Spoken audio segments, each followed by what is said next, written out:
এই অনুষ্ঠানটি শ্রোতাদের জীবন গল্প ভিত্তিক অনুষ্ঠান। এই অনুষ্ঠানে শ্রোতারা স্বেচ্ছায় নিজেদের জীবনের গল্প বলেন। শ্রোতারা যা এখানে বলেন তা সরজমিনে ইনভেস্টিগেটেড নয়, সুতরাং সেদিক থেকে বিশ্বাস অবিশ্বাস একান্তই আপনার নিজের। সম্পূর্ণ বিনোদনমূলক এই অনুষ্ঠানটি আমাদের ব্যক্তি জীবনে কখনো কখনো শিক্ষণীয় ভূমিকা রাখে। এই অনুষ্ঠানে যারা আসেন স্বেচ্ছায় অংশগ্রহণ করেন। এই অনুষ্ঠানে কনফেস করবার পরে কিংবা জীবন গল্প বলবার পরে তার ব্যক্তি ও সামাজিক জীবনে কোনো বিরূপ প্রভাব পড়লে সেটার জন্য রেডিও কর্তৃপক্ষ দায়ী নয়। জীবন গল্প, জীবন গল্প, জীবন নাটকের চেয়েও নাটকীয়। সালামু আলাইকুম প্রিয় দর্শক এবং শ্রোতা, ভালো আছেন আশা করি। দোয়া এবং শুভকামনা জানিয়ে শুরু করছি জীবন গল্পের আরও একটি এপিসোড। আমি আর জি কিবরিয়া আপনার সঙ্গে রয়েছি। আমি কথা না বাড়িয়ে গেস্ট কে আছেন আমার সঙ্গে, শুরুতেই তার সঙ্গে আপনাদের পরিচয় করিয়ে দিচ্ছি। ফোনটা মিউট করেছেন? ফোনটা মিউট করা আছে? Edit part. প্রথমে আপনার নামটা একটু বলেন। জি, শিলা রহমান। শিলা রহমান। বয়স কত আপনার? 40+। 40-এর পর। আপনি শুরু করেন ছোটবেলা থেকে, যেখান থেকে বলার আছে। আমার বাবা ক্লাস 5-এ যখন আমি পড়ি তখন উনি মারা গেছেন। জি। তারপর আমার মা চাকরি করত। আমাদের 5-6 ভাই বোন ছিলাম। তারপর মানে আমার বড় 2 বোনকে বিয়ে দিছে, তারপরে 2 ভাই, তারপর মানে আমি পঞ্চম, তারপরে আমার ছোট বোন। জন্ম জেলা কোথায় আপনার? জি, জন্ম জেলা লালমনিরহাট। হ্যাঁ। আচ্ছা। তারপর 2 বোনে বিয়ে হয়ে গেছে। তারপর 2 ভাই ছোট ছিল। আমি ক্লাস 5-এ ছিলাম তখন। মায়ের হাতে পুরো সংসার, 4 জন আমরা।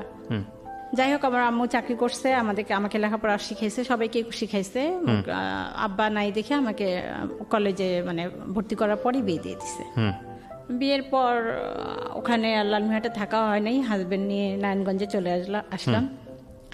এখানে তো বেবি হলো, ছেলেটা হলো রিফাত, যাকে নিয়ে বলতে চাচ্ছি।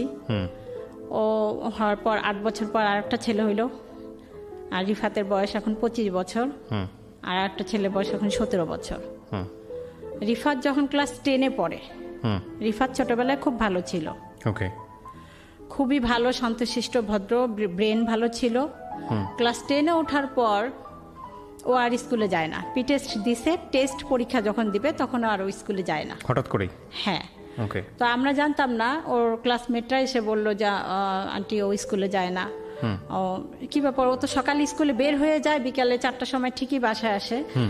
তখন আমি খোঁজ নিলাম, গিয়ে দেখি বা জানতে পারি যে ওই কোনো আপনার কি ওই পুকুর এই টাইপের কোনো নীরব নির্জন জায়গায়, জনমানবহীন নীরব নির্জন জায়গায় চুপ করে বসে থাকে। এটা আপনি খোঁজ নিয়ে জানলেন নাকি আপনি গিয়ে বের করলেন? হ্যাঁ, জানার পর আমি নিজে গিয়ে দেখছি, চুপচাপ বসে ছিল, ব্যাগটা স্কুল ব্যাগটা পাশে ছিল। কোথায় ছিল এটা? কোথায় ফার্স্ট টাইম কি দেখলেন আপনি সেটা বলেন। পুকুরের পাশে, গাছের নিচে। আবার কোনো মসজিদের ছাদের উপরে কোনায় চুপচাপ, যেখানে কেউ যায় না, নীরব একদম, মানে মানুষের মধ্যে থাকবে না।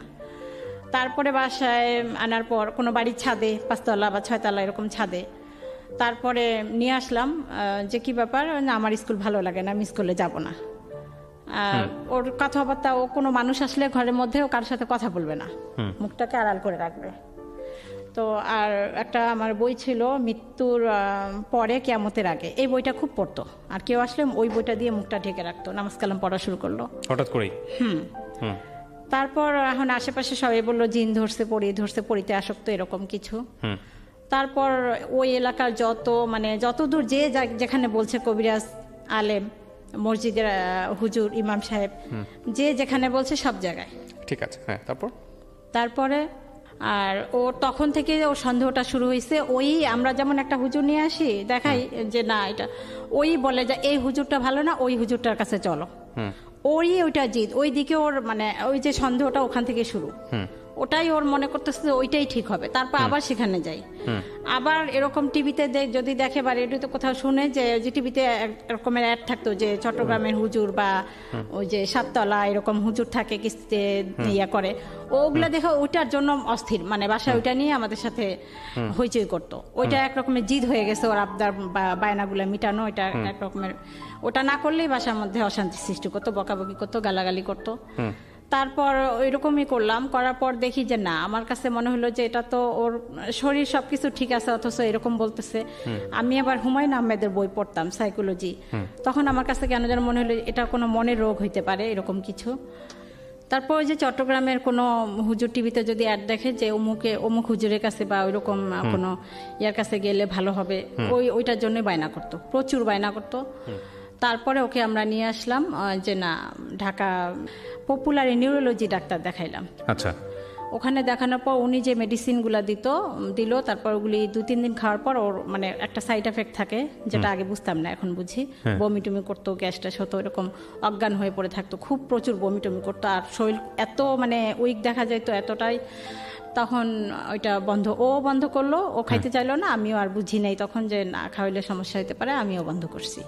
যে ছেলে এরকম হলো, যে না তাহলে মনে হয় মানুষ যেটা বলে জিন পড়ে এরকমই কিছু হতে পারে। তারপর আবার ওই আর একটা বায়না করলো কি যে ওর মুসলমানি করানো হয় না। আমরা ছোটবেলায় যে মুসলমানিটা করছি এটা এক ধরনের ওর মানে সন্দেহ, যেটাও সন্দেহ করবে ওইটাকেই। আপনাদের ছোটবেলায় যেটা হয়েছে সেটা ওর মনে করতেছে ঠিক নাই, মনে করতেছে যে ও যেটা মনে করবে ওটাকেই সঠিক মনে করে, যে সেটা ওর পরের বিষয়। আপু কি বললো ঠিক নাই? হ্যাঁ, হয়নি, আবার নতুন করে করতে হবে। আচ্ছা। তো বুঝাইলো, বুঝে না, ঠিক আছে কোথায় করবা? তখন একটা ফার্মেসির লোককে দেখাই দিল, সেই লোকের কাছে ওর বাবা নিয়ে গেল। ওই লোক ওই দিন বিকালে ছিল না। তখন আর আব্বু বললো এই লোকটা নাই, তাহলে আরেকটা ফার্মেসির দোকান পাশে আসছে, ওনাকে দেখাই। তো ওনাকে দেখাইছো, উনি বলছে ঠিক আছে কালকে নিয়ে আসেন, 1000 টাকা লাগবে। ঠিক আছে, এটা আরো 7-8 বছর আগের ঘটনা। তারপর ও পরের দিন রাত্রে আসছে, ও সকালে ওর আব্বু ডিউটিতে যাবে 8টার সময়, ও বকতেছে ওর আব্বুকে, বাজে বাজে বকা দিতেছে, যেগুলো কখনো করে নাই। হ্যাঁ, যে তুই আমাকে নিয়ে গেলি না, মানে যত রকমের রাপ ভাষায় বলা যায়, যেগুলো উচ্চারণ করা আমার পক্ষে সম্ভব না। তো ওর আব্বু বলতেছে আমি তো নিয়ে গেলাম, সেই লোক ছিল না, আমি কি করব বলো। এই কথা বলার সাথে সাথে ও উঠে ওর আব্বুকে মানে গেট দিয়ে বের হইছে, এরকম বের হইছে, একটা ঘুষি দিছে। হ্যাঁ, যেটা কখনো এর আগে করে নাই। 7-8 বছর আগের গল্প, 10 বছর বলতে গেলে। হঠাৎ করে ঘুষি দিছে, খুবই ভালো ছিল, হঠাৎ করে এরকম ঘুষি, আর ওর ঘুষির আওয়াজটা এমন হয়েছিল 3 তলা থেকে সবাই চলে আসছে। ওরে বাবা, এত বৃষ্টি আওয়াজ হয়েছিল, এত মানে মনে হয়েছিল যে ওর সাথে 10 জন মানুষ ওর সাথে পারবে না। মানে চেহারা দেখার পরে ওর সামনে যে ওকে এসে আটকাবে এই সাহসটা কারো হয়নি। সবাই দূরে থেকে এমন একটা ভাবমূর্তি ওর ভিতরে চলে আসছে, কেউ সবাই দূরে আসছে। আমরা বলতেছি যে আপনারা ধরেন না কেন, ধরেন ওর আব্বুকে মারার চেষ্টা করতেছে। তখন আমি কি করছি, ও এইদিকে তাকায় আছে, ওইদিকে ওর আব্বুর সামনে, আমি পিছন থেকে মনে হলো যে যাই হোক আমি একটা লাঠি দিয়ে ওর মাথায় আঘাত করি, না লোকে থামানো যাইতেছে না, মানে আরো মারবে এরকম অবস্থা, এরকম একটা ওর আব্বুর সাথে ইয়া করতেছে। তখন আমি পিছন থেকে, ও কিন্তু এইদিকে তাকায় আসছে, আমি লাঠি নিয়ে আসছি, ও ওইদিকে ওর আব্বুর সাথে কথা বলার পর মোচড় দিয়ে আমার লাঠিটা নিয়ে আমাকে মারতে আসছে। আচ্ছা, এই জন্য এইসব বিষয়ে মানুষ বলে যে জিনের ইয়া এরকম। আসলে কিছু মানে এমন কিছু মানে বিষয় দেখছি, মানে যেটা আসলে লজিক্যালি হওয়ার কথা না সেটা চলে আসে ওর অ্যাটিটিউডের মধ্যে। আজকের এই গল্পটা খুব সেন্সিটিভ একটা গল্প, একটু মনোযোগ দিয়ে শুনবেন শেষ পর্যন্ত, কারণ উনি যেই বিষয়টা নিয়ে এখানে কথা বলছেন, উনি সাফারার এবং ওখান থেকে ওভারকাম করেছেন। তো আমার মনে হয় যে সবার একটু মনোযোগ দিয়ে শোনা উচিত, কারোর সন্তানের যাতে এই রকম সমস্যা হলে বা পরিবারের মেম্বারদের যদি এরকম সমস্যা হয়, আজকের এই গল্পটা থেকে আপনারা অনেক বড় একটা সাজেশন পাবেন। জি, তারপর কি হলো? তারপর ও আমাকে যখন মারতে আসলো, আমি তো ও জানি যে ও একটা মাইর দিলে আমি শেষ, কিভাবে যেন কেউ একজন এসে ধরে আটকাইতে পারছে তখন ওকে, ওর আব্বুই মনে হয় আসছে সাহস করে। তারপর আমি চিন্তা করলাম যে না, এ সম্ভবত গাঁজা টাজা খাইছে, নাইলে এরকম উত্তেজিত হবে কেন, এরকম কোনো নেশা টেশা করছে, চলো আমরা একে পুলিশে দিয়ে আসি। তারপর আমরা ওকে নিয়ে থানায় গেলাম, মানে ও ছিল ও ছিল, ওর আব্বু সহ থানায় গেলাম। ওনারা বললো যে থানায় যে যাচ্ছেন ও কি জানতো যে আমাকে থানায় নিয়ে যাওয়া হচ্ছে? হ্যাঁ, জানতো। আচ্ছা, তা ও কি বলতেছিল? ও কিছুই না, ওর কোনো ভয় ভীতি, কোনো ফিলিংস, কোনো আবেগ কিচ্ছু নাই। আচ্ছা, একটা রোবট। তারপরে থানায় গেলাম, ওরা মানে কেউ একজন বাসার পাশে বললো যে এভাবে যদি আপনারা বলেন নিবে না, আপনাদেরকে বলতে হবে ও মানে আসক্ত এবং একটা কোনো কিছু ওর পকেটে রেখে দিতে হবে, এরকম কিছু। এখন এটা তো খুবই কঠিন। ওই রাতটা, ওই দিনটা যে আমার কিভাবে কাটছে এটা কাউকে বুঝাইতে পারবো না, যে আমার ছেলেকে আমি মিথ্যা একটা কথা বলে পুলিশের কাছে ধরাই দিচ্ছি কারণ আমরা সেফে থাকার জন্য। কিন্তু কোনো একটা মা মিথ্যে কথা বলতেছি যে জিনিসটা কি একটা নেশা জাতীয় একটা ওষুধও নিয়ে আসছে ওর আব্বু, যে ওইটা বিছানা রাখবে, পুলিশকে বলবে যে ওইটা খায়। সেই রাতটা অনেক কষ্টেই গেছে। যাই হোক, তারপর ছেলেকে ভালো ভালো খাওয়াইছি, কালকে ছেলেকে নিয়ে যাবে পুলিশ এসে। তারপর পুলিশ আসলো, তো আল্লাহ পাকের অশেষ রহমতে পুলিশটা সম্ভবত খুব ভালো লোক ছিল। আমি পুলিশ আসার পরে আমি বাইরে গিয়ে, মানে আমার ছেলে মনে হয় মারা গেছে এরকম, আমি ডেকে নিয়ে আসছি, আমি কান্নাকাটি করতেছি বাইরে। তো পুলিশ এটা শুনছে হয়তো বা, তখন ওর মাকে ডেকে নিয়ে আসেন, আমাকে নিয়ে আসছে, কি ব্যাপার আপনি নিজে গেলেন আবার আপনি কান্নাকাটি করতেছেন। তখন আমি বলে ফেলছি যে স্যার ওর তো এটা জানি না। তখন উনি বলল যে এরকম তো মানসিক সমস্যা, এটা হইতে পারে, আপনারা ডাক্তার দেখান। উনি আমাদেরকে পাঠাই দিল, মানে উনি নিল না, অ্যারেস্ট করলো না। উনি নিজে ওই মুহূর্তে আমার ছেলেকে বলল যে আপনি নিয়ে যান হাসপাতালে। তখন আমি পিজি হাসপাতালে নিয়ে আসলাম। পিজি হাসপাতালে নিয়ে আসার পর ওখানে ওরা ভর্তি করতে বললো। এর আগ পর্যন্ত ডাক্তার কবিরাজ সমস্ত, এর আগ পর্যন্ত শুধু কবিরাজের কাছে, শুধু নিউরোলজি ডাক্তার দেখাইছে তখন, ওইটা অনেক আগে, তারও 1-1.5 বছর আগে। তারপরে মেডিকেলে নিয়ে আসলাম। মেডিকেলে নিয়ে আসার পর ওখানে ওরা 10 দিনের জন্য ভর্তি রাখলো এবং ডাক্তার আমাকে তখন ওরা জানাইলো যে আপনার ছেলের একটা রোগ, এই রোগের নাম সিজোফ্রেনিয়া, মানসিক রোগ, প্যারানয়েড সিজোফ্রেনিয়া। Paranoid schizophrenia. কত বছর আগে এটা জানলেন? জানলেও আমি তখনও বুঝি নাই যে এটা একটা রোগ। আমার কাছে ভাত পানির মতোই মনে হয়েছে, জ্বর কাশি এরকমই মনে হয়েছে। এবং আপনার কাছে মনে হচ্ছে, আপনি তখনও বিশ্বাস করেছেন যে এটা এই রোগ? বুঝি নাই যে এটা এত জটিল একটা কঠিন রোগ না, কিন্তু আপনি যখন আপনাকে বললো যে সিজোফ্রেনিয়া, তখন কি আপনি এটা বিশ্বাস করেছেন যে না এটা সত্যি সিজোফ্রেনিয়া, নাকি আপনি তখনও কবিরাজি? সিজোফ্রেনিয়া সম্পর্কেই তখন আমি জানি না, আমি জানি এটা জ্বরের মতো। কিন্তু আপনার দেখেন দুটো বিষয় এখানে, একটা হচ্ছে যে আমাদের সমাজে এরকম কোনো কিছু হলে প্রাথমিক পর্যায়ে যেটা মানুষ মনে করে জিন ভূতের কোনো ব্যাপার। না, আমি বুঝতে পারছি যে এটা একটা মানে রোগ, এটা মনে হয়েছিল। এটা আপনি অ্যাকসেপ্ট করেছেন? এটা আমি বুঝে গেছি। এইটা আমি কেন বারবার জোর দিয়ে জিজ্ঞেস করতেছি, এই অ্যাকসেপ্ট করার ব্যাপারটা খুব ইম্পর্টেন্ট। কারণটা হচ্ছে বিষয়টা কিন্তু যন্ত্রণা, যন্ত্রের একটা সমস্যা হলে না, আমি যদি বলি ধরেন আপনার হাতে একটা মেশিন আছে, মেশিনের কোনো একটা পার্টস নষ্ট হয়ে গেছে, আপনি যাবেন পাঁচটা লাগাবে, সঙ্গে সঙ্গে সার্ভিস দেওয়া শুরু করবে। মানুষের কিন্তু এরকম না। মানুষের যদি জ্বরও হয় সারতে অ্যাটলিস্ট 3 দিন সময় লাগে। আর মানুষের মধ্যে যখন অস্থিরতা কাজ করে তখন কিন্তু মানুষ একটা পথ্য বেছে নেয় না, বিভিন্ন রকম। কেউ যদি বলে ডাক্তার, কেউ বলে যেখানে বলে সেখানে মনে হয় যে গেলে ভালো হবে। আর আমাদের সমাজে সাধারণত এই ধরনের প্রবলেম বৈজ্ঞানিকভাবে সমাধান করতে চায় না কেউ, জিনভূত মনে করে ওইখানেই পড়ে থাকে। এই জন্যই আমি আপনাকে জিজ্ঞেস করছিলাম যে আপনি মেডিকেল সায়েন্সটা অ্যাকসেপ্ট করেছেন কিনা। এটা আমি প্রথমেই অ্যাকসেপ্ট করছি। ওকে, তারপর যেহেতু আমি ওই যে হুমায়ুন আহমেদের বইগুলো পড়তাম সাইকোলজিক্যাল, প্রথমেই আমি করছি। কিন্তু শুধুমাত্র আমি করলে হবে না, আমার পরিবার ওরা কোনোভাবেই অ্যাকসেপ্ট করেনি। এ পর্যন্ত, এখন পর্যন্ত বলতে গেলে অনেকেই করে নাই। আমার আশেপাশের লোক করে নাই। ওদের কথা অনুযায়ী তখন বলবো কেমন মা, আমরা বলতেছি অমুকের কাছে নিতে, তমুকের কাছে নিতে, এখনো নিচ্ছে না। তখন থেকে আমি আসি যে সাইকোলজি কোনো ডাক্তার যদি দেখি আমি তাহলে দেখাবো। তো যাই হোক, পুলিশকে আবার আমি এখানে একটা কথা আড়াল করতে মানে ভুলে গেছিলাম। পুলিশকে আমি পাশে বারান্দা দিয়ে চুপ করে ডেকে বলছিলাম যে স্যার ওর না এরকম না, ওর মানসিক রোগ আছে। ওর আব্বুর আড়ালে, ওর আব্বু তো ওইটাই চাচ্ছে যে ওকে দিবে, অ্যারেস্ট করে নিয়ে যাবে। হ্যাঁ দিবে, ওর আব্বু বুঝে না, এখনো বুঝে না। কিন্তু আমি যেহেতু বুঝছি, আমি ওনাকে চুপ করে জানলা দিয়ে ডেকে বলছিলাম, ওর আব্বু ঘরে ছিল। তখন উনি বলে ঠিক আছে আপনি ভিতরে আসেন। আসার পরে উনি তারপরে এই যে পাঠাইলো ওর আব্বুর কাছে বলে। তারপর খাওয়া দাওয়া ঘুম এগুলোর মধ্যে কোনো দেখছিলেন ওই সময়টাতে? ঘুম ছিল না, ওই সময়টাতে ঘুমাইতো না, কোনো ঘুম ছিল না। সারা রাত বাইরে যাইতো, ছাদের উপরে চুপ করে বসে থাকতো। আপনার পুকুরে মানে একটা বিল্ডিং এর পিছনে যে নোংরা জায়গাগুলো থাকে, আবর্জনা, মানুষ লোকে ইউরিন করে ত্যাগ করে, ওই রকম জঘন্য জায়গার মধ্যে এভাবে হেলান দিয়ে এভাবে পড়ে থাকতো। রোদ আসতো, বৃষ্টি হয়তো, মানে কোনো অনুভূতি ছিল না ওর ভিতরে যে এখন রোদ হচ্ছে, বা সারাদিন না খাইতো না, এরকম করতো। এরকম একটা অবস্থা। ওকে জিজ্ঞেস করেছিলেন যে তুমি কোনো ধরনের কোনো মেয়ের প্রেমে পড়েছো কিনা? সে মেয়ে তোমার কাছে এরকম কিছুই না। জিজ্ঞেস করেছিলেন আপনারা? হ্যাঁ, বহুবার। আচ্ছা, এরকম কোনো কিছু না। আর এগুলা দেখলে ওইগুলা হলে তো আমরা বুঝতামই, তখন তো ফোন টোন ছিল না। তারপরে ডাক্তার কাছে নিয়ে আসার পর ডাক্তার আমাকে বললো, তখনও বুঝছি যে একটা মানসিক রোগ, এটা সেরে যাবে, কিন্তু এটা যে সিজোফ্রেনিয়া জটিল এটাও বুঝিনি। তখনও বুঝছি যে ঠিক আছে এটা মানসিক রোগ। তো আনার পর ভালো হইলো, অনেকদিন ভালো থাকলো। তখন বললো যে আমি আর স্কুলে পড়বো না, আমি চাকরি করব। উনি বলতেছিলেন? ও বলতেছে যে আমি চাকরি করব। আচ্ছা, ঠিক আছে চাকরি করো। চাকরিতে জয়েন করার 3-4 মাস পর ওখানেও আবার। কোথায় জয়েন করলো? ওই না আমাদের নারায়ণগঞ্জেই। আচ্ছা, একটা গার্মেন্টসে চাকরি করলো। ওখানে 2-3 মাস করলো, করার পর ওখানে আবার ওর ভিতরে যে ও চাপ নিতে পারে না, এটা আমি তখনও বুঝতে পারিনি। কোনো চাপ নিতে চায় না বা চাপ নিতে পারে না, সেই ধৈর্যটা ওর নাই। তখন ও ওখানে চোখ বড় বড় করে আর ছাদের উপরে উঠে, এই সূর্য থাম, এই সূর্য তুই ওঠ, আর তো এই দেখ আমি সূর্যকে খাচ্ছি, আমি সূর্যকে এখন গিলে খাবো, এরকম কথা বলতো। ওই যারা ওর অন্যান্য স্টাফ ছিল ওগুলো দেখে মালিকের কাছে বলার পর ওকে না করে দেয় যে এই ধরনের কেন কথা বলে। ওকে, হ্যাঁ।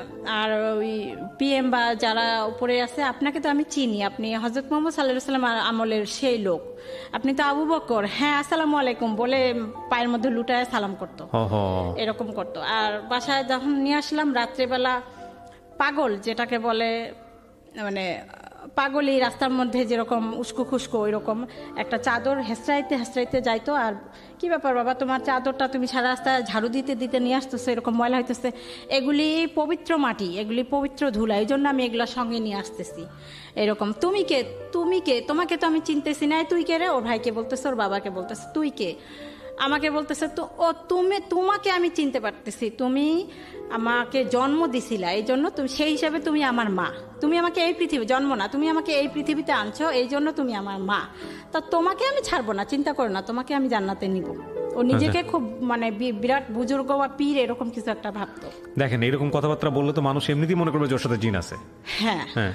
তারপরে আমরা রান্নাঘরে কাজ করতেছি, ও কেউ গেল এমন ভাবে আসসালামু আলাইকুম বলে, মানে যে জিনেরই কণ্ঠ, এমন একটা মোটা কণ্ঠ, এরকম ভয়ঙ্কর কণ্ঠ শুনে যারা পাশাপাশি আরো থাকি তারা সবাই চলে আসে। সবার জীবনটা অতিষ্ঠ হয়ে গেল না ভিতরে, খুব ভয়ে থাকা, তটস্থ থাকা। আপনাদের ফ্যামিলি মেম্বারদের কি অবস্থা ছিল এই সময়? ফ্যামিলি মেম্বার বলতে আমি তো অল টাইম ওর সাথে, ওর আব্বু তো সকালে যায়, রাত্রে আসে 11টা। আর ভাই বোন, আর বাকি ভাই বোনগুলো? ছোট ছেলেটা তখন স্কুলে পড়তো, এই যে এইটা, ওর বাইরের দিকে অত ইয়া নাই, ও এরকমই চুপচাপ।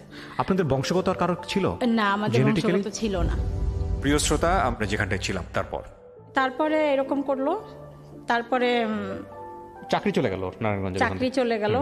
তারপর আরেকটা কোথায় যেন নিজেই ঢুকলো, ঢুকার পর বলল তুমি আমাকে বিষ খায় মারতে চাও, ভাতের সাথে বিষ দিছো বা শরবতের সাথে পানির সাথে, এরকম করছিলেন নাকি এরকম? তোমাদের ওইটা তখন করি নাই। বাট আপনি জীবনে এরকম একটা স্টেপে গেছিলেন? এখন করতেছি। ওইটা তখন করি নাই, এখন বলবো এটা পরে। তো ভাতের সাথে পানির সাথে বিষ মিশাইতেছো, ওষুধ মিশাইতেছো, এগুলা তো তোমার কাছে আমরা থাকবো না, আমি থাকবো না। 1 মাস পরে যখন বেতন পাবে, ওই তার আগের দিন বলতেছে 6 তারিখে বেতন পাবে, 5 তারিখে আমি তোমাদের সাথে থাকবো না, আমি অন্য একটা মহিলার বাসায় ঠিক করছি, ওখানে থাকবো, ওখানে খাবো। তোমরা আমাকে ভাতের সাথে ওষুধ মিশায় মারতে চাইতেছো, তুমি আমার ক্ষতি করতে চাইতেছো। ভাতের সাথে কি ওষুধ মেশাতেন ওই সময়টাতে? মেডিসিন দিতেন? তখন মিশাইতাম না। আচ্ছা। তখন ওগুলো বুঝতাম না। আচ্ছা। তো আমাকে ক্ষতি করতে চাইতেছো, আমাকে পানি পড়া খাওয়াইছো, ওই যে কবিরাজ এসব পানি পড়া খাওয়া।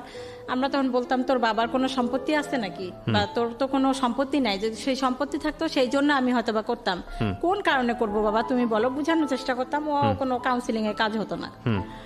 সত্যি যেদিন বেতন পাইছে সেই দিন রাত্রে আর বাসায় আসে নাই।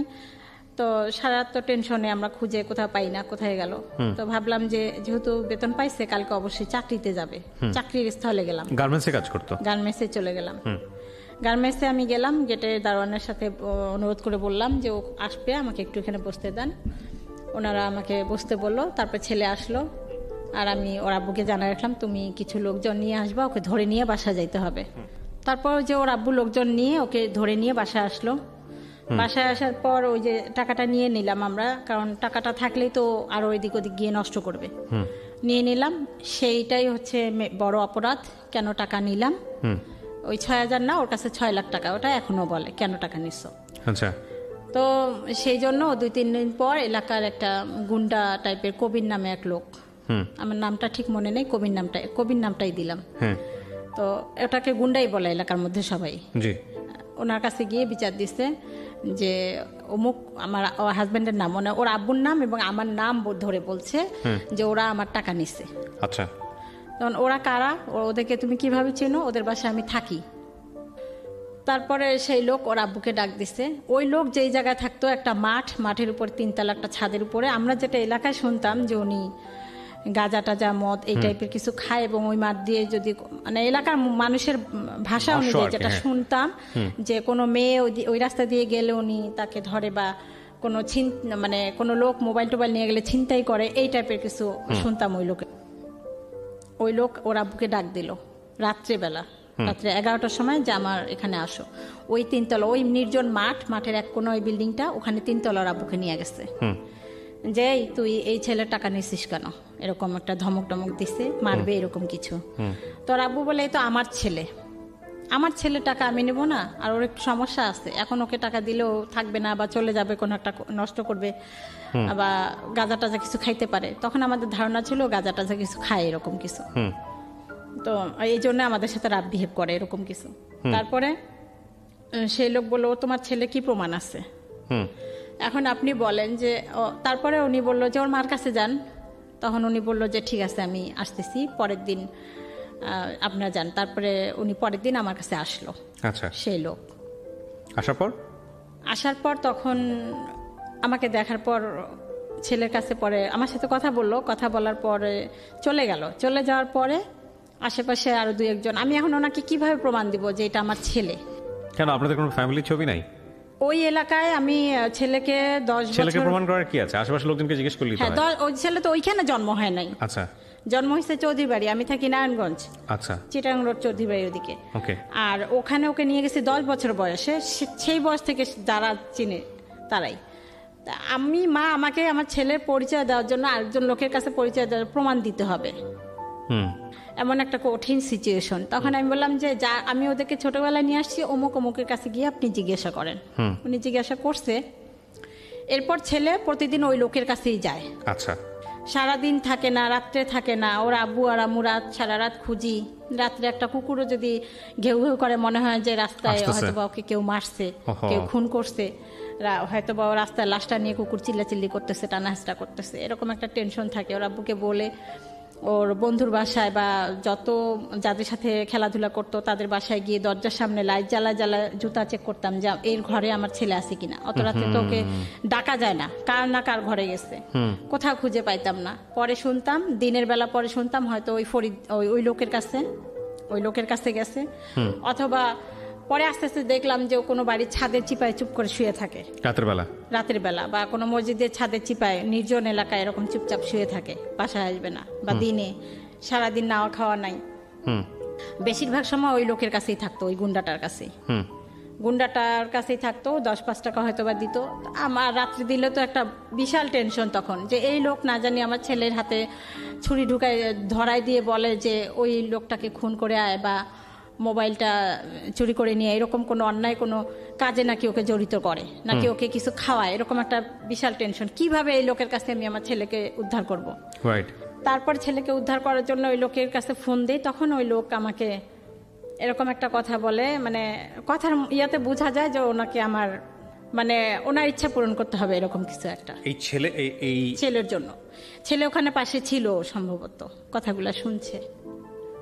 তখন আমি ওনাকে স্ট্রেট জবাব দিলাম যে দেখেন, আপনি যদি এখন আমার ছেলের গলায় ছুরিও দিয়ে আমাকে বলেন ছেলে মারা যাক, ছেলের মৃত্যু একদিন হবে, আল্লাহ নিবে, আমি আপনার ওই কথায় কোনোদিনও মানে রাজি হব না।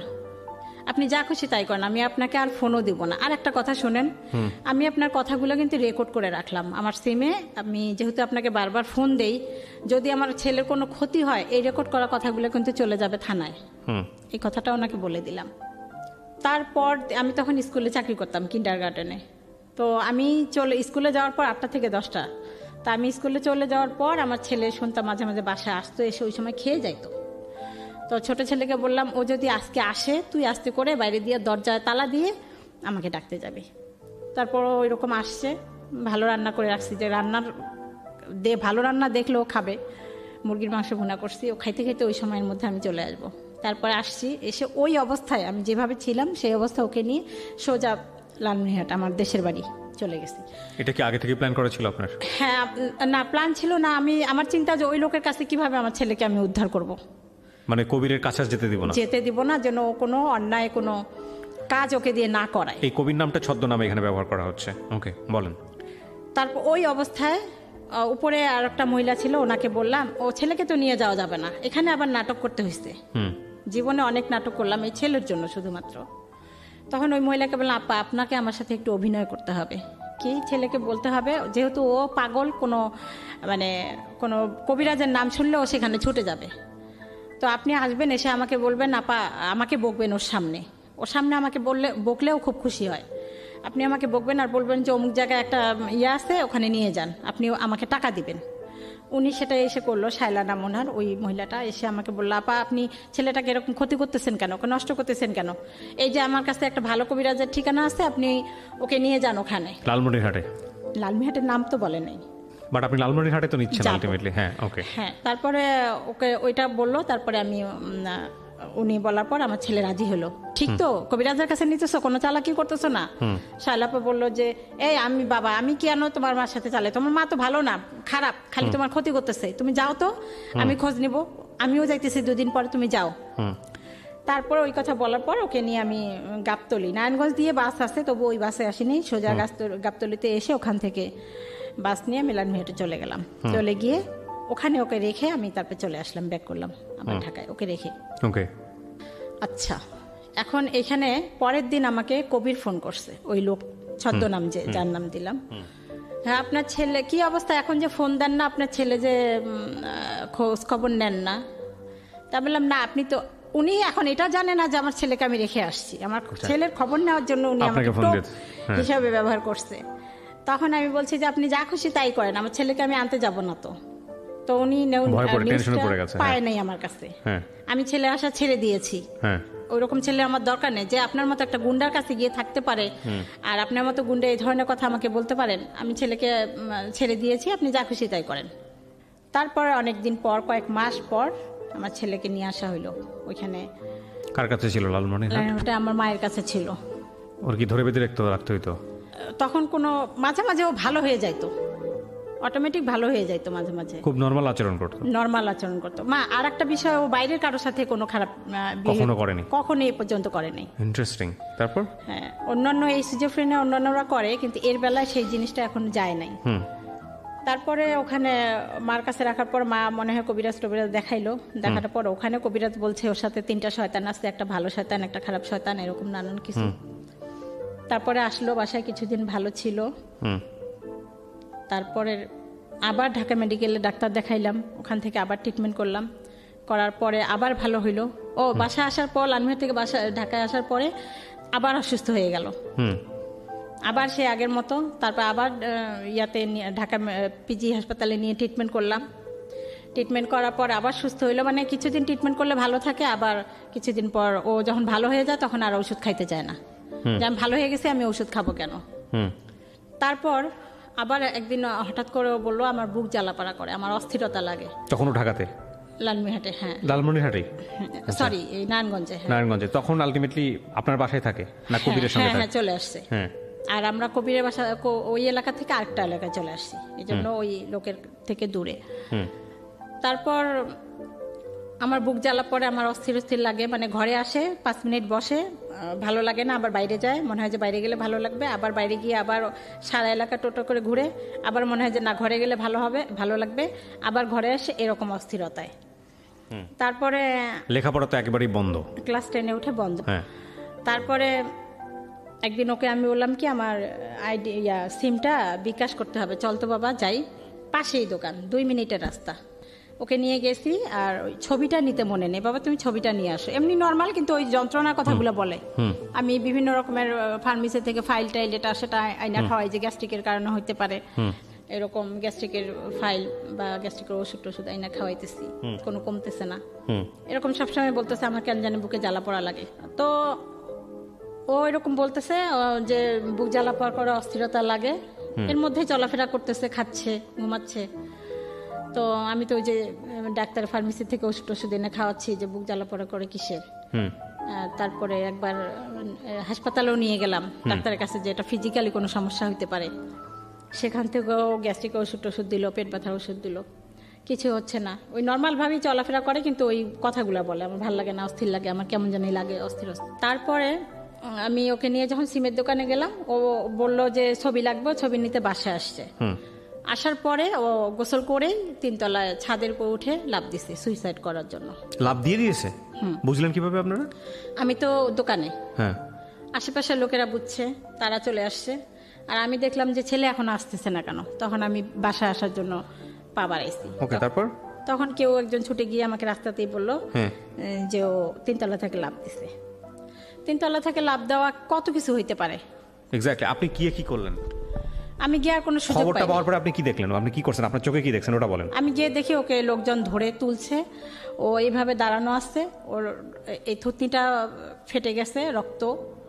তখন আমি কান্না করি নাই, যে আমি যদি এখন কান্না করি, আমার ছেলে এখন কেউ নাই, কে যাবে, কে ট্রিটমেন্ট করবে। আমি কান্নাটা কেমন যেন আল্লাহ পাকে আমার ভিতরে মানে একটা শক্তি বা সাহস দিচ্ছে। দেখি কেউ একজন বেবি ট্যাক্সি নিয়ে আসছে, আমি ওকে সহ উঠলাম। আমার সাথে যাওয়ার মতো কেউ ছিল না ওই সময়। রুমে সম্ভবত 3,000 টাকা ছিল, ওইটা নিয়ে পপুলারে চলে গেলাম।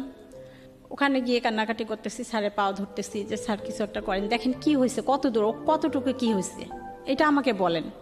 ওনারা সবকিছু পরীক্ষা করলো, একদম আল্ট্রাসাউন্ড, এক্সরে, পায়ে x-ray, total body check up করার পর বললো যে ওর পাটা গেছে। পা গেছে? পায়ে কি হয়েছে?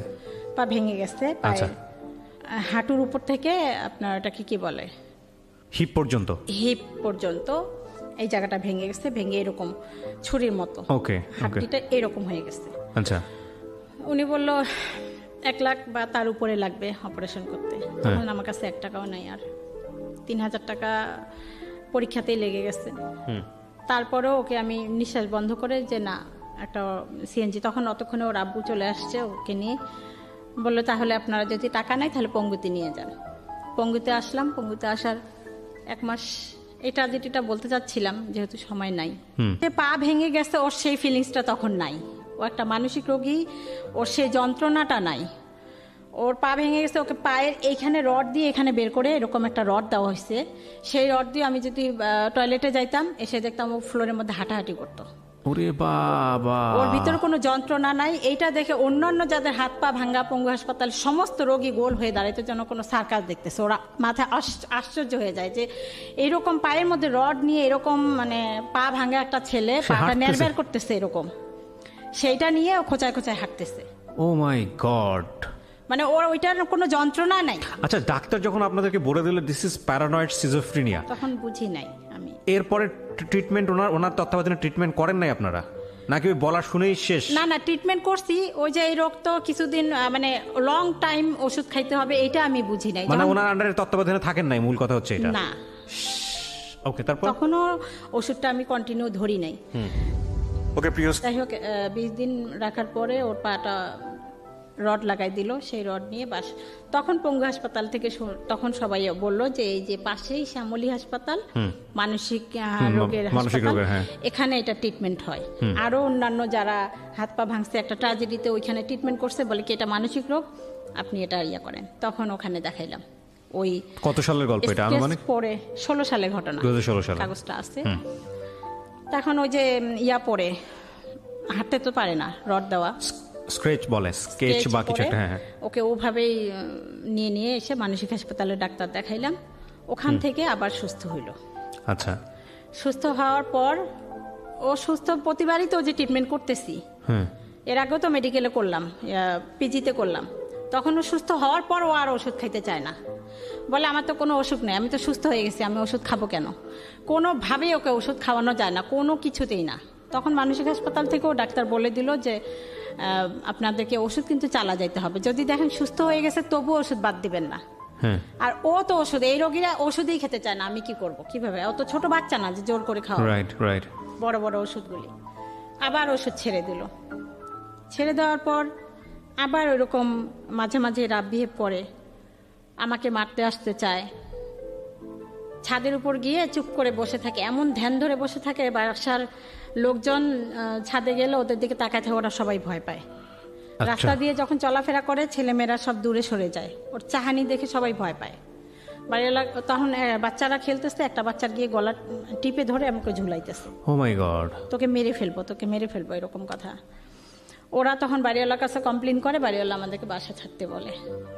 4-5 বছর এই বাসায় ছিলাম, ছাড়তে বলে যে আপনার ছেলে এরকম একবার 3 তলা থেকে লাফ দিছে, তবু আমরা মেনে নিছি, এখন এরকম ছাদে গিয়ে চুপ করে বসে থাকে, মানুষ ভয় পায় ছাদে যাইতে, আর আশেপাশে এরকম করে, কমপ্লেন সবাই করতেছে, আপনি আমরা বাসা ছেড়ে দেন। হ্যাঁ, তো আমরা বাসা ছাড়ি। তার আগে ভাবলাম যে আবার ওকে হাসপাতালে নিয়ে যাই। তখন ট্রিটমেন্ট করি, তখন যে ইঞ্জেকশন দেয় ফার্মেসি থেকেও ওষুধগুলো কিনতে গিয়ে কোনোভাবে ভুল ওষুধ দেয়, তখন আমি অতটা বুঝি না যে কোন ওষুধ কীরকম, জানি না কেন হয়েছে এই ঘটনাটা, আমি আজও জানি না। ওষুধ দেওয়ার পর ওই যে আগের দিন যখন ওষুধ টষুধ দিল, ইঞ্জেকশন দিল, পরের দিন আমরা বাসা ছাড়বো। ভাবলাম নতুন বাসায় যাই, ওষুধ খাওয়াই, যদি ভালো হয় ওখানে যেন কোনো আচরণ না করে। আমরা বাসা ছাড়ছি, আর এই বাসা ও কী করছে, পুরা উলঙ্গ হয়ে রাস্তা দিয়ে হাঁটছে, শুধু জাঙ্গিয়া পরে। আর আমরা তো ওইবার নতুন বাসায় গেছি, তো এলাকার সবাই কোন বাসায় গেল খোঁজ পায় না, তারপরে কোনোভাবে কেউ আমার নাম্বার দিছে, ফোন দিছে যে আপনার ছেলেকে এসে দেখে যান। এসে দেখি এরকম সব মানুষ জড়সড় হয়ে দেখতেছে, ভিডিও করতেছে, কেউ কেউ মজা নিতেছে। আর ওর পাশে কেউ যাওয়ার সাহস নাই, সবাই ভয় পায় দূর থেকে। ধরতে পারবে কি, ধরার মানে সবাই ওকে ভয় পায়, কিভাবে ওকে ধরবে, কিভাবে আমার কাছে নেবে। ওর আব্বু আর আমি অনেক কষ্ট করে বাসায় নিয়ে গেলাম। নিয়ে যাওয়ার পর তখনও বুঝে নেয় ও কোন ইয়াতে গেছে, কেন এটা হলে এখনও বুঝে, আজও জানি না।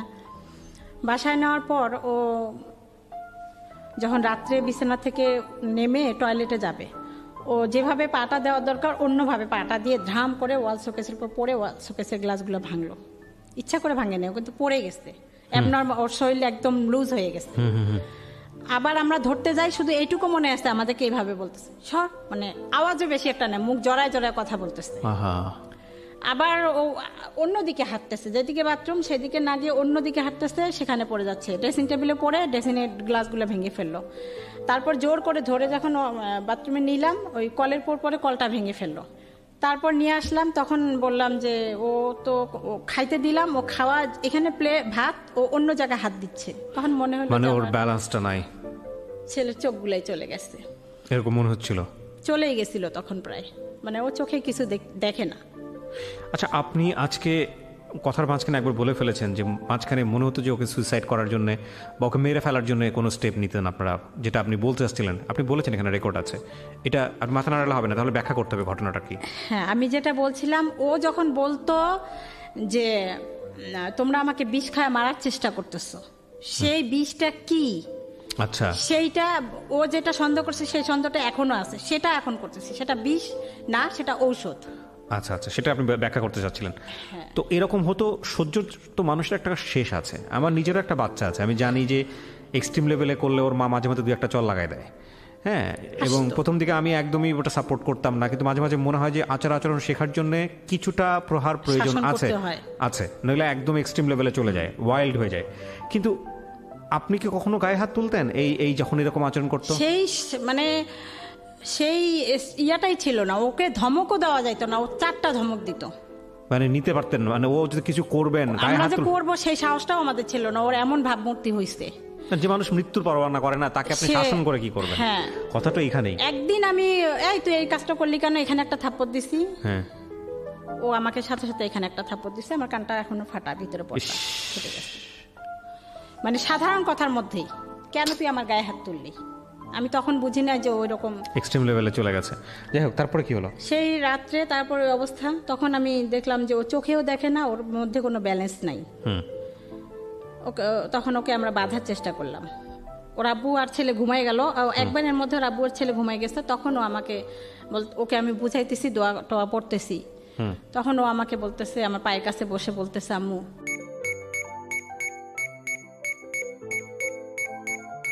প্রিয় দর্শক এবং শ্রোতা, আপনারা, এটা খুব এক্সট্রিম লেভেলের একটা ব্যাপার, যেটা আসলে ইট ক্যান বি এক্সপ্লেইন। আমি আজকে এই গল্পটাকে এভাবে আপনাদের সামনে উপস্থাপন করছি এই কারণে যে এগুলো আসলে আমাদের গণমাধ্যমে সেভাবে আসে না, বা এগুলো নিয়ে তেমন কথাবার্তাও হয় না। আমাদের মেইন স্ট্রিম গণমাধ্যম বলি বা যাই বলি না কেন, সেই জায়গাগুলোতে আমরা আসলে মোটা দাগে যেসব জিনিস নিয়ে ব্যস্ত থাকি, সেই সব জায়গার চেয়েও যে আরও অনেক গুরুত্বপূর্ণ বিষয় অনেকভাবে আসতে পারে, সেই জায়গাটিকে আমি বরাবরের মতো আমার রেডিও ক্যারিয়ারে খুব সিরিয়াসলি দেখানোর চেষ্টা করেছি। সেরকম একটা গল্প এটা, যে কারণে আমি কোনো বিষয়ে আপনাদেরকে মানে বুঝতে বাকি থাকে এরকম কোনোভাবে উপস্থাপন করছি না। আমি শুধু দেখানোর চেষ্টা করছি, যেটাকে উনি প্যারানয়েড সিজোফ্রেনিয়া বলছেন বা জাতীয় রোগ বলছেন, সেটা হলে একটা মানুষ, পরিবারের একটা রক্তের বন্ধনের মানুষ, সে কি পরিমাণ অমানুষ হয়ে যেতে পারে বা কি পরিমাণ ওয়াইল্ড হয়ে যেতে পারে, কি পরিমাণ তাকে কন্ট্রোললেস অবস্থায় আপনারা চিন্তা করতে পারেন, সেই অবস্থা বোঝানোর জন্য আমি গল্পটা এভাবে উপস্থাপন করছি।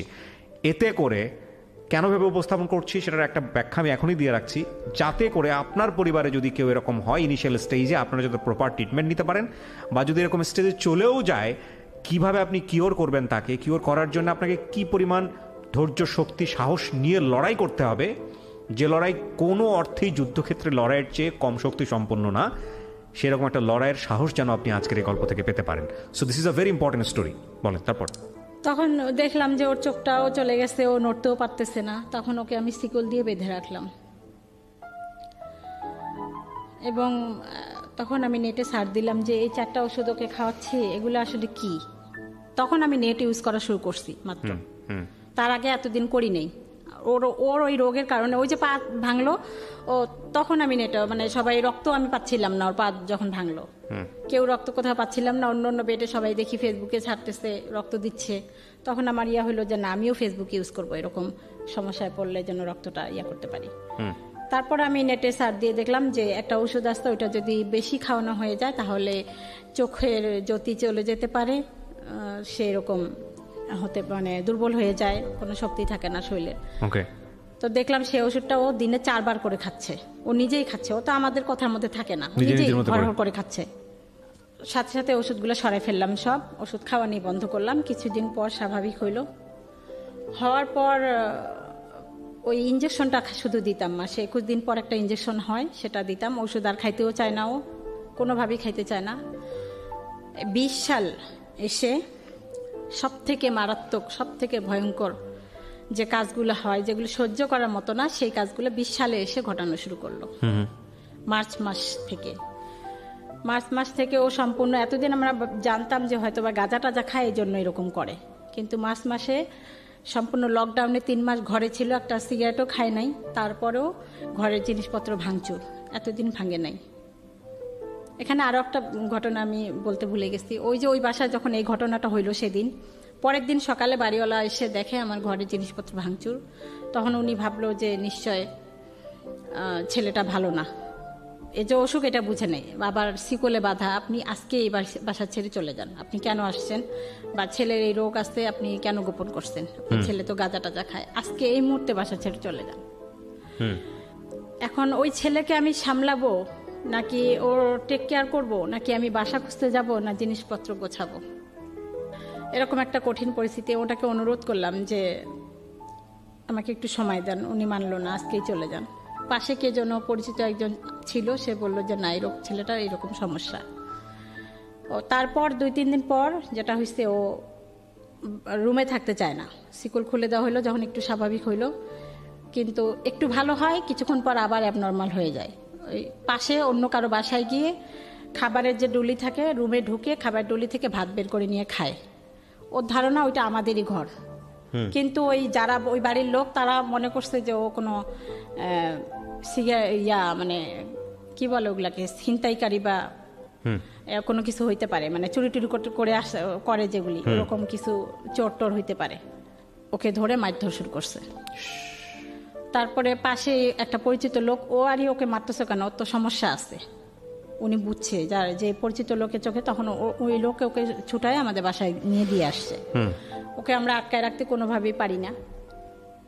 তারপর 20 সালে এসে যে এরকম মারাত্মক অবস্থা, ভাঙচুর করে, আমাকে বলে তোকে বটি দিয়ে টুকরা টুকরা করে মেরে ফেলবো, মানে খুব ভায়োলেন্ট, খুবই মানে অস্বাভাবিক আচরণ হয়ে গেছে।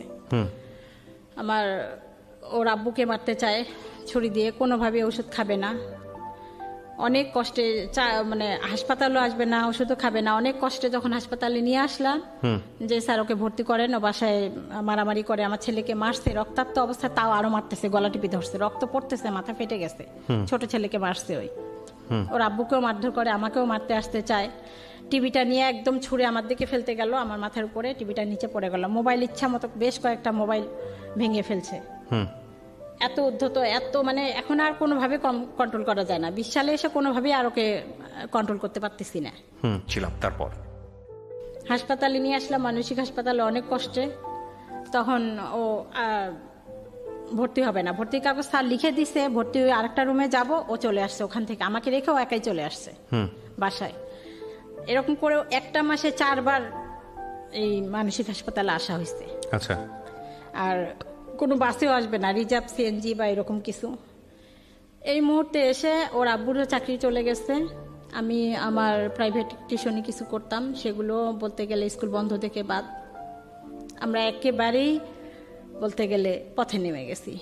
তারপরও নিজেরা যেভাবেই চলি, যেভাবেই খাই, ছেলের ট্রিটমেন্টের জন্য অনেক কষ্ট করে এদিক ওদিক টাকা ঋণ করে ওকে মানসিক হাসপাতালে ভর্তির চেষ্টা, যখন 4 বার আসা যাওয়া করলাম, কোনোভাবেই হলো না। আর ওর আরও একটা জিদ যে আমাকে ফার্মেসি থেকে এই ফাইলটা এনে দাও, 300 টাকা 400 টাকা 500 টাকা, এই ফাইলটা এনে দাও, এটা খাবো, এটা 2 দিন খাই, আবার এটা এনে দাও। প্রচুর টাকা, প্রচুর ঋণ হয়ে গেল। কোনোভাবেই আর পারতেছি না। তখন ফেসবুকে আমি একটু ছাড়লাম যে আমি আর কি করব, আর পারতেছি না, এখন হয়তোবা আমার নিজেকে শেষ করার মতো একটা পরিস্থিতিতে আমি চলে আসছি, এরকম একটা কিছু লিখছিলাম। তখন আমার ফেসবুকে কিছু মেয়ে ফ্রেন্ড এরা ওখানে পোস্টে কমেন্ট করছে যে আপু আপনাকে অনেক দিন থেকে দেখি, আপনি প্লিজ লজ্জা পাবেন না, আমাদেরকে একটু নক দিয়েন। তখন নক দিলাম। ফারজান আহমেদ তনু আপু, উনি অস্ট্রেলিয়া থাকে, উনি 40,000 টাকা পাঠাইলো। সেই টাকা নিয়ে তারপরে ওকে কিছু ঋণ দিলাম, দেওয়ার পরে আরও একটা বোন পাঠাইলো 20,000 টাকা। এরকম 3-4 জন, পরে 7-8 জন টাকা পাঠাইছে। সেই টাকা দিয়ে হাসপাতালে আবার আসলাম, এসে ভর্তি করলাম, পেইন বেডে ভর্তি করলাম। ওখানে 20 দিন রাখার পর ওরা রিলিজ করে দিতে যাচ্ছে। ওখানে হাসপাতালেও ঘটনা ঘটছে, অন্য যারা মানসিক রোগী তারা আমাকে মারছে, নার্স মনে করে মারছে না আপনাকে? হ্যাঁ। তো যেহেতু সময়টা কম, তাই শর্ট করে বলতেছি, ওরটাই বলতেছি। তখন 20 দিন পর ওরা রিলিজ করে দিচ্ছে। আমি বললাম যে আপা, ও তো ডাক্তারকে বললাম যে ও তো ভালো হয়নি, আপনারা দেখতেছেন ভালো, কিন্তু বেডের মধ্যে আমার সাথে রাব বিহেভই করতেছে, ও কন্ট্রোলে আসে নাই, তো ও তো ওষুধ খাচ্ছে না, আপনার শুধু 3টা ওরা ইঞ্জেকশন দিয়ে যায়, কিন্তু এসে ওষুধ খাওয়ায় না। ওষুধ খাওয়ার জন্য ওখানে ওই ঝড়ঝাপটা, ওষুধ খাবেই না। ওর বাসাতে তখন এই যে লাস্ট এই আসে, তুমি পানির মধ্যে আমি ওষুধ মিশাইছি, ভাতের মধ্যে ওষুধ মিশাইছি, পাতিল ভরা ভাত সব বাইরে ফেলে দিত, পাতিল ভরা মাংসের তরকারি সব বাইরে ফেলে দিত। মানে তখন ওষুধ মিশিয়ে খাওয়াতেন? না, তখন খাওয়াই নেই। আচ্ছা। তখনও খাওয়াইনি, তখন ওইটাও বুঝিনি, ফেলে দিত ওর সন্দেহ। আর এতগুলা ভাত আমরা সবাই খাবো, সেটা কিভাবে আমি ওষুধ মিশাবো? রাইট। দেখা যায় আমি রান্না করছি, দুপুরে একটু পরে খাবো, ও তার আগে খাইতে গেছে, খাওয়ার পরে বলতেছে তুই ভাতের সাথে ওষুধ মিশাইছিস কেন, বলে সব ভাত ফালাই দিচ্ছে। এত অত্যাচার করার পর ওর গায়ে হাত তুলতেন না আপনারা? এটা আমি কোনো ইয়া নাই, ও মানে স্কোপ নাই ওকে একটা তুই ধমক দিয়ে কথা বলার স্কোপ নাই, এখনো নাই। এখন যে কন্ট্রোলে আসছে আলহামদুলিল্লাহ, এখনো নাই। যদি কখনো আবার আপনার কাছে আসতে পারি, ওকে নিয়ে দেখবেন একটা কোনো রকমের রাগ হয়ে কোনো কথা ওর সামনে বলা যাবে না, এখনো না। এখন আমাদেরকে মানে মানে খুব নম হয়ে থাকতে হয় ওর সামনে, খুব নীরব, খুব সাইলেন্ট এখনো। কিন্তু ডাক্তার তো আপনাদের কোনো না কোনো সাজেস্ট করেছিল, কোনো না কোনো কিছু বলেছিল, কিছু কি বলেছিল? ওষুধটা নিয়মিত খাওয়া যাবেন, লং টাইম আজীবন ট্রিটমেন্ট করতে হইতে পারে। ওষুধ খাওয়ার পরেও মাঝে মাঝে এরকম উত্তেজিত হইতে পারে, হবে। আর ওর সাথে ওর চাহিদাগুলো মানে ওর মতে মতে থাকার চেষ্টা করবেন। ওর মতে মতে থাকা মানেই টাকার খেলা। ও কোনো ড্রাগ নেয়? পরবর্তীতে কি আইডেন্টিফাই করলেন? না না, ড্রাগ নেয় না। আচ্ছা। মানসিক হাসপাতালে যখন রাখলাম 20 দিন পর, তারপরে ওনারা রিলিজ করে দিল। 2-1 দিন আমি, দোষ হচ্ছে যে 2-1 দিন আমি বাসায় চলে আসছিলাম, ওরা গার্জিয়ান রাখতে বলে। ও বাইরে কারো মানে অন্য বেডের কারো কোনো ক্ষতি করে না, তারপরও গার্জিয়ান চলে গেল কেন? আমাকে বাসা সামলাইতে হবে, আমার টিউশনে ছিল, ওই জন্য রিলিজ করে দিল। নিয়ে আসার 7টা দিনও ভালো থাকলো না। তখন আমি এখন কি করব? আমাকে ভিখারি হইতেই হবে, কোনো উপায় নেই। আমি আবার ফেসবুকে কিছু ফ্রেন্ডদেরকে নক দিলাম, ওরা সাথে সাথেই বললো যে আপনি যে বলছেন এটাই বিশাল। ওনারা কেউ 10,000, কেউ 15,000 এরকম টাকা পাঠাইলো। ওই টাকা দিয়ে আমি রিহ্যাবিলিটেশন সেন্টারে রাখলাম। অনেকে বললো যে ও গাঁজা খায়, বা ওই সেন্টারে মানসিক রোগেরও ট্রিটমেন্ট হয়, প্লাস মাদকাসক্ত, দুইটাই হয়। ওখানে তখন রাখলাম। ওখানে 3 মাসের কোর্স একটা, সবাই বলে যে ওখানে গেলে ভালো হবে। ওখান থেকে ফিরে আসার 4-5 দিন ভালো ছিল। ওখানে ওদের সামনে সম্পূর্ণ ভালো, আপনি কথা বলবেন, আপনার বাইরে মানুষের সবার সাথে খুব ভালো, শুধু বাসায় আমাদের সাথে মানে বাবা মা আর শত্রু, ওর মা শত্রু, বাসায় আমাদের সাথে ভালো না। ওখানে ওরা বলে তো ওষুধ খাচ্ছে, এখন নিজের থেকে নিজে খায়, আর সমস্যা নেই, নিয়ে যান। নিয়ে আসলাম। আর এতগুলা টাকা দিয়ে খরচ করে বারবার তো আমাদের রাখা সম্ভব না। নিয়ে আসার পরে 4-5 দিন ভালো ছিল, তারপরে আবার সেই রাব বিহেভ। এখন আমি চিন্তা করলাম যে আর রিহাবে ওই একই ওষুধেই 3 বেলা খাওয়ায়, মানসিক হাসপাতালে ওষুধেই 3 বেলা খায়, একটা জায়গায় আটকায় রাখে। আমি আমার ঘরকেই রিহ্যাবিলিটেশন সেন্টার বানাবো। আমি আপনাকে কিছু কোশ্চেন করি, হ্যাঁ? আপনি আমার কোশ্চেনের অ্যান্সারগুলো দেন, তাহলে আপনার গল্পের একটা জায়গায় আমরা আসতে পারবো। কত সালে প্রথমে এই রোগটা ধরা পড়ে ওর?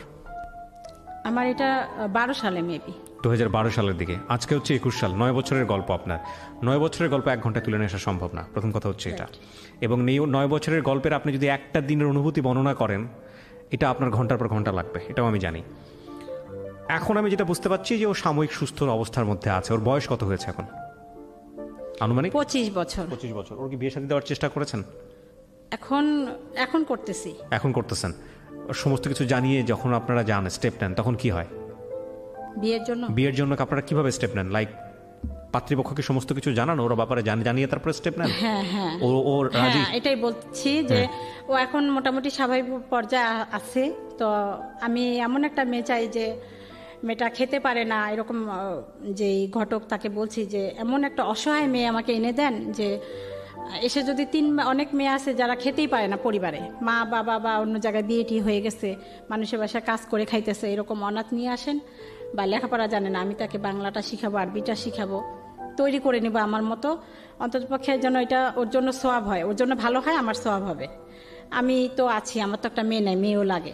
কিন্তু এখানে কথা হচ্ছে যে এরকম ফ্যামিলিতেও গেছে, তারাও নেয় না। আপনি সেটা বললেন, বাট আমি জানি না আপনার এই উদ্দেশ্যের জায়গাটা, আমি জানি না আল্লাহ কার কপালে কি লিখে রেখেছেন, বাট আমি মনে করি এইভাবে চিন্তা না করে বরং অ্যাকসেপ্টেন্সের জায়গা থেকে নর্মালি ট্রাই করা উচিত। আপনার মনে হতে পারে যে একটা মেয়ে যে আসলে অনেক বেশি ঠেকা অনেক দিক থেকে সে অন্তত এরকম একটা ছেলেকে মেনে নেবে, বিষয়টা এরকম না। বিষয়টা আসলেই এরকম না, বরং আপনি ফাইন্ড আউট করেন এরকম পরিবার, যে পরিবারে অন্তত এই রোগটা সম্পর্কে জানে বা যারা অন্তত কোনো না কোনো স্টেজে সাফার করে গেছে, তারা রিলাই করতে পারবে। তো আমি নিঃসন্দেহে এটা একটা ভয়ঙ্কর রকমের যুদ্ধ। আমি গল্পের শেষে এসে কী মন্তব্য করবো আমি খুঁজে পাচ্ছি না। তবে কেউ যদি আপনাদের এই গল্প শুনে আপনার সঙ্গে কন্ট্যাক্ট করতে চায়, আপনি যদি তাকে অ্যাকসেপ্ট করেন, তাহলে লিবারেলি আমরা যেটা বলেছি অনুষ্ঠানের শুরুতে, আমরা সেই কাজটা করব, আমরা যোগাযোগ করিয়ে দিব। আর আমি আপনার সমস্ত কিছু এখানে পরিচয় গোপন রেখে, সমস্ত কিছু গোপন রেখে আমি এখানে উপস্থাপন করেছি। আমি চাই না কোনোভাবে আপনার সামাজিকতা ক্ষতিগ্রস্ত হোক। এবং মা হিসেবে আপনি যে কথাগুলো এখানে বলেছেন আপনার সন্তানকে নিয়ে, সেটা প্রশ্নাতীতভাবেই আমরা বিশ্বাস করব, কারণ মা তো মাই। বাকিটুকু আপনি জানেন কতটুকু সত্য কতটুকু মিথ্যা। তবে আপনি যে ব্যাপারটা বলেছেন যে প্যারানয়েড সিজোফ্রেনিয়া, এটা যদি কেউ গুগলে সার্চ করে, ইউটিউবে সার্চ করে, তাহলে খুব ভালো করে ধারণা পাবে যে আসলে কি হয় এটা হলে। তো প্রিয় দর্শক এবং শ্রোতা, গল্পটা খুব অল্পতেই আমরা শেষ করছি। আপনারা কেউই হতাশ হবেন না। সারা জীবন জুড়েই আপনাদেরকে ট্রাই করতে হবে, এবং এই ট্রাইয়ের জায়গাটা যেন কখনোই আপনারা ছেড়ে না দেন, যদি সত্যিই মনে করেন এই মানুষটা আপনার জীবনের জন্য খুব গুরুত্বপূর্ণ। কিছু বলার আছে শেষে আপনার? আমি এটাই বলবো যে এই রোগ যদি কেউ বুঝতে পারে কোনোভাবে যে তাদের পরিবারে কারো মানসিক সমস্যা আছে, তারা কোনোভাবেই যেন ট্রিটমেন্টটা ছেড়ে না দেয়। এটা সকলের কাছে অনুরোধ করেন, মানসিক যতক্ষণ ডাক্তার না বলবে ততক্ষণ যেন ছেড়ে না দেয়, কোনোভাবেই না। যত ওষুধ খাওয়ার পর যত সাইড এফেক্ট হোক, সেটারও আবার ওষুধ আছে, ওগুলি সব খাওয়া। আর একটা হচ্ছে যে এই রোগীদের এই যে এখন মারতে চায়, খুন করতে চায়, ওষুধ একটা বেলা না খাইলে পরের বেলা আবার অশান্তি সৃষ্টি করে, এই ওষুধগুলো খাওয়াইতে আমার অনেক কষ্ট হয়।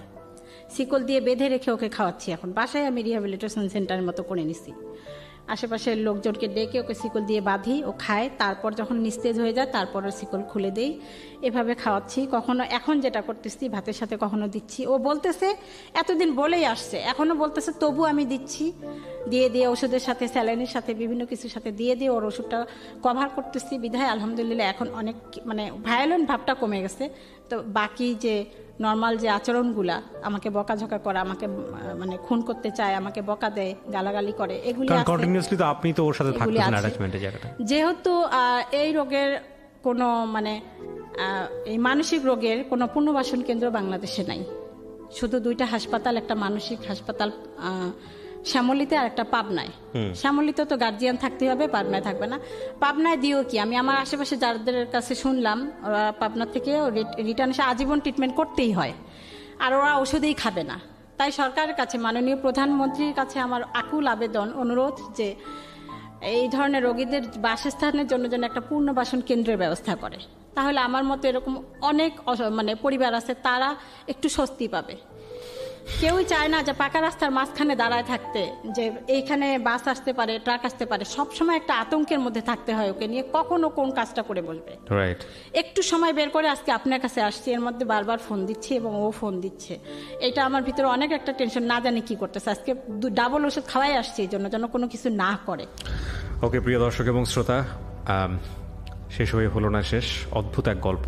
এই গল্প হয়তো আজকে রাতে অনেকেরই ঘুম কেড়ে নেবে, তবে আমরা দোয়া করি কারো পরিবারেই যেন এরকম না হয়। যদি হয়েই যায় তবে মনে রাখবেন, জীবন একটা যুদ্ধক্ষেত্র। আমৃত্যু সেই যুদ্ধ আমাদের করে যেতে হয়, এবং কখনোই যেন আমরা নিজের জায়গাটা থেকে নিজেকে সেই জায়গাটায় কম্প্রোমাইজ না করি। কারণ নিজে ভালো থাকা মানেই ভালো থাকা নয়, ভালো থাকতে হলে চারপাশের মানুষদেরকে নিয়েই ভালো থাকতে হবে, অন্তত পরিবারের